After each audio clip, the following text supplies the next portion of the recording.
During the morning, I've been following the speeches of your guests, and sustainability was discussed at length.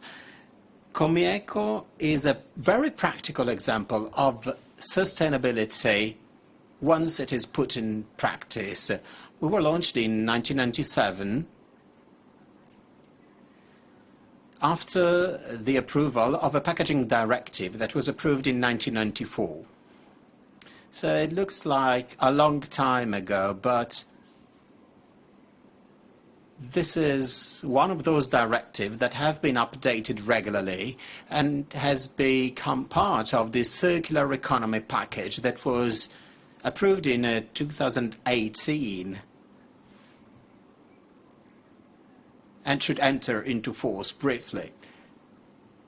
We have over 3,000 operators in our consortia, with converters and producers and landfill managers. It's mostly Italians, businesses, SMEs and businesses scatter around the whole territory. During the morning, the importance of complete Italian supply chains was mentioned, the idea that operators should lie close to one another. And here again, also for the recycling side, we're still speaking about Italian recycling systems. We recycle over 5 million tons of paper every year.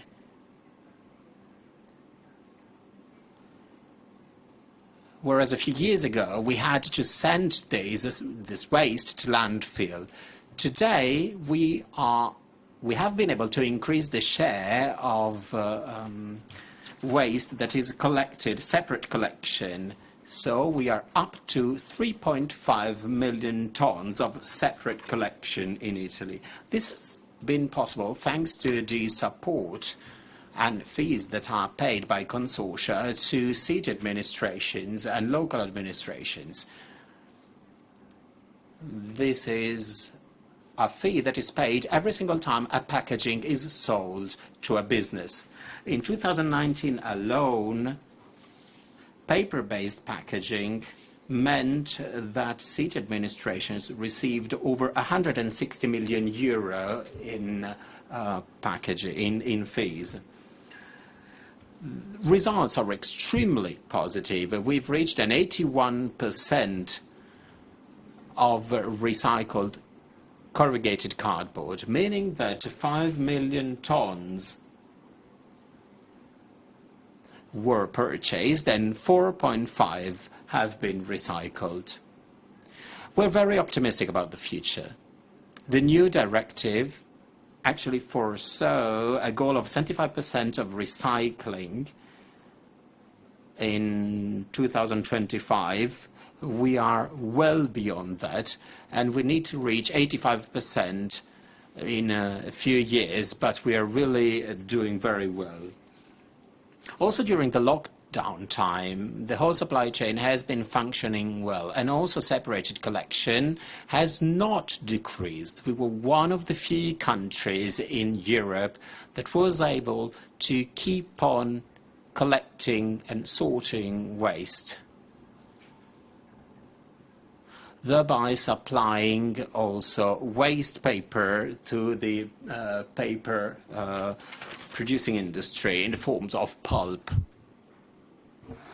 Very well. So this means that in this gigantic number, there is also my contribution, really, because during lockdown, I turned myself into like a waste sorting technician of paper, plastics, and cardboard.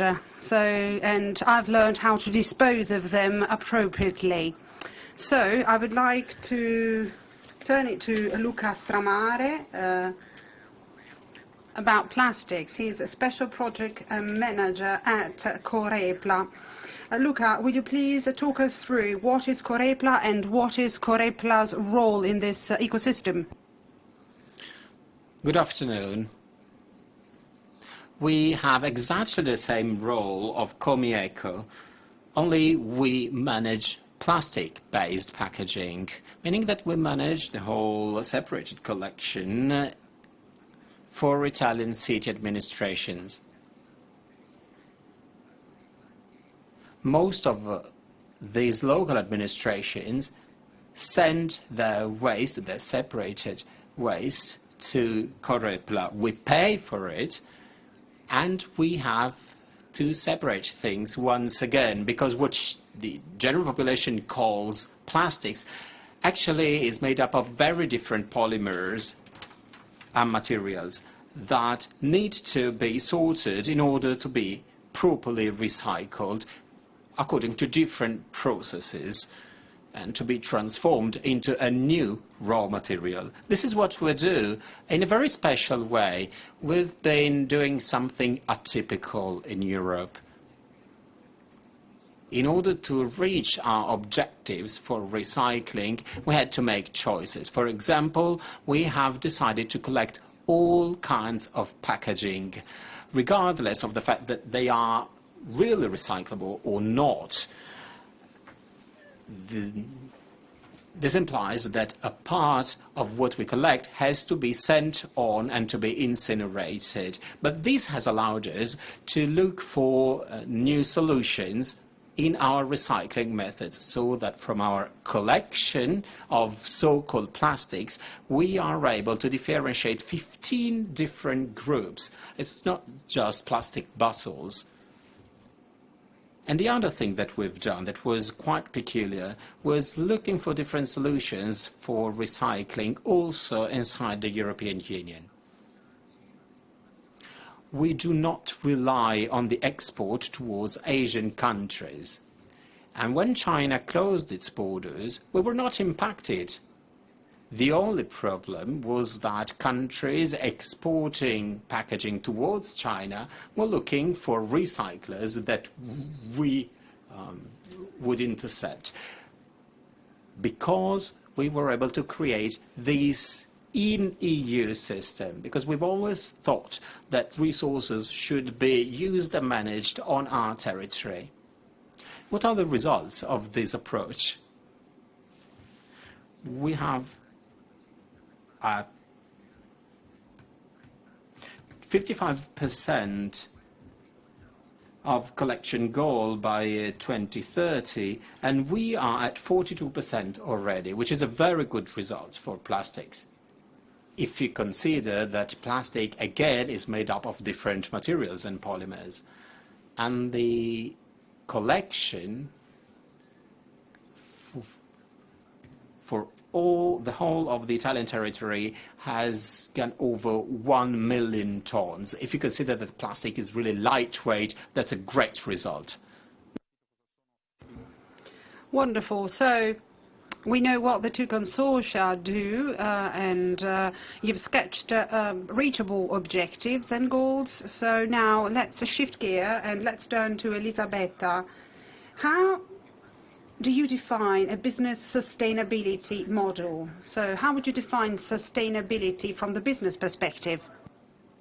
Let us start from what our colleagues from COREPLA and COMIECO have said. Their role is fundamental.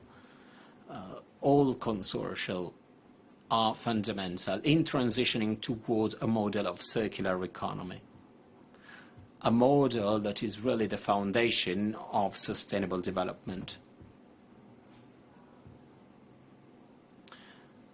To be precise, this is linked to the 12th goal of this, among the Sustainable Development Goals of the 23rd Agenda. So this is the general picture, meaning consortia, from the side of consortia. SMEs have a role to play. What is a sustainable business? It is a business that takes on the responsibility from a social and environmental and economical point of view of their work, stepping out of going beyond production and going backwards in the supply chain and in transformation up to the responsibility for the product or service that they that is the final result of their activity. Consortia are a perfect example of a way how the responsibility of a single business, of a single company, is extended in the management of packaging after its life ends. So it's not a sad end in a landfill, it's not a final end, but it is sent to recycling. But we need to use great care, because a company that is producing and marketing packaging or products more generally that are recyclable are not necessarily sustainable. Recyclability is not equal to sustainability. It is a very important side of it, but it's not where the whole story ends. There are 17 Sustainable Development Goals, and they have not only to do with this, but with many other environmental and social themes. Our guest from Barilla said something very important. The responsibility of a company does not end in considering the present impact, but it has to take on responsibility for future impacts on future generations. And this is what Professor Tapper referenced to. If I may just step back for a second and go back to consortia, I would like to ask Eliana Farotto to tell us when a packaging can be defined as recyclable from the technological standpoint. So, please.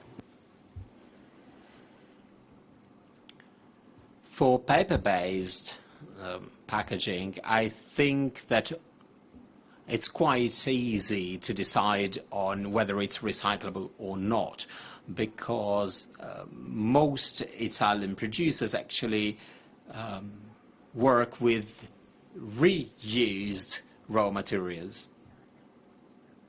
So we are recycling over 5 million tons of fiber, of already used fiber in Italy every year. But packaging also has to protect food and their preservation. So when you're thinking that packaging should move to sustainable and reusable materials, meaning paper, then we also need to keep high quality standards. So we need a coupling with other materials, such as, for example, aluminum or plastic foils.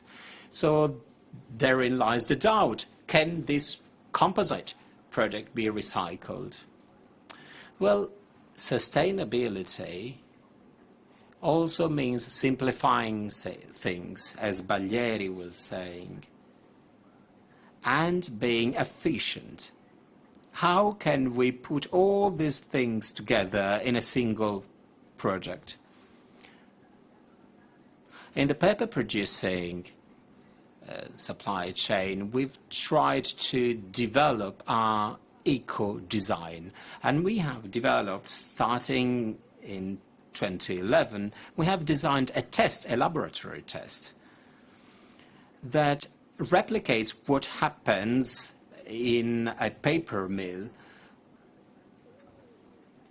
in just a few hours.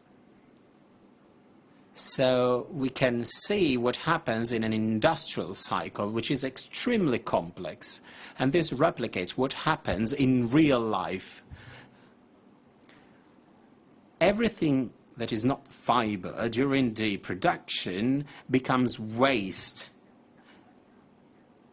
A waste which is industrial waste, wet waste, therefore a heavy waste that needs to be sent to landfills or needs to be managed accordingly, and this costs a lot of money.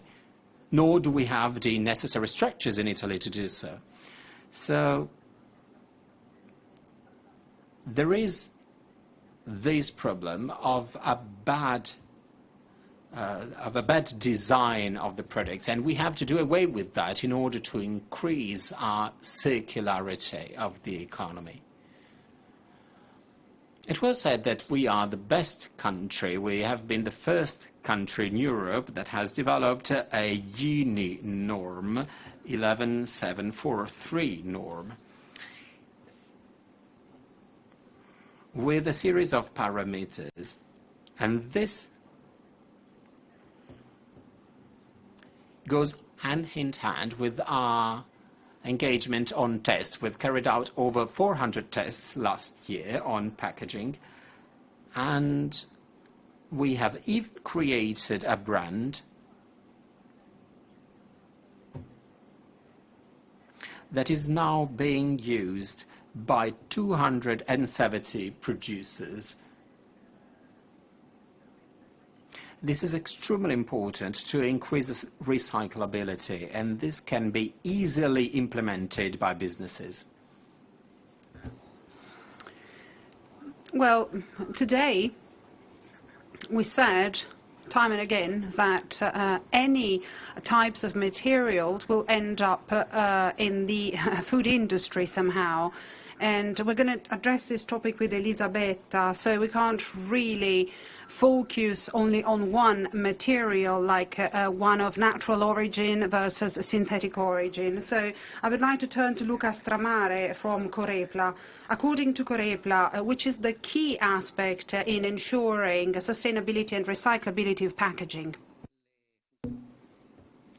Well, the basic idea is that the fundamental function of packaging cannot be ignored. I mean, a packaging is necessarily linked to a product that is protected by that packaging. And the key word here for plastics, unfortunately, is complexity. In a modern supermarket, over 50% of products are packaged in plastics that are then collected. So recyclability is a complex idea. We have used a, so to say, working definition of recyclability to decide whether that plastic packaging is recyclable. And there are 4 conditions. The first, that it can be collected by authorities or recyclers. This is something that we take for granted in Italy, but this is not the case in many other countries. In other countries, only plastic bottles are collected. In other countries, there is no way of collecting separate waste, for example, in the third world. So this is the first criterion. Another important condition is that this mix of collected waste should then be sorted in different streams of products made up of the same polymer, the same material, or the same kind of packaging. And then the third step is that these different streams should be sent to some factory transformation or converting. And fourth step, this transformation needs to have a final product that can be sold. So this is a very working definition. We need to be able to collect materials in homogeneous streams, producing something that can be sold. Very well. So I have a question for Elisabetta, because we've heard very positive things, and this is a topic on which we sort of managed to strike a consensus. How can we communicate all that? How do we emphasize the value of it? Also added value in terms of marketing and communication strategies. Until now, we've always spoken about products. Sustainability for products and recyclability for packaging can be communicated through certifications, for example, labels.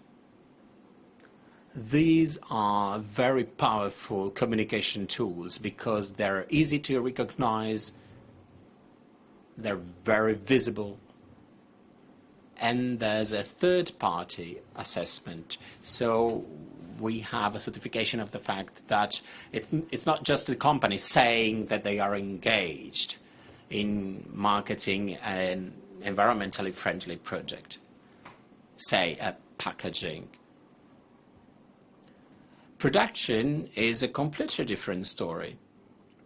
If you think of the organization behind it, for products, it is quite common to use the life cycle assessment method in order to use environmental labels. But we do not use very much the LCA approach to assess the water footprint or carbon footprint of the production process. Companies have to explain many different things, not just their environmental impact with their processes and their products, but also the social and economic impacts. The main tool here is the sustainability report, which is important in order to have access to information and also to set measurable goals.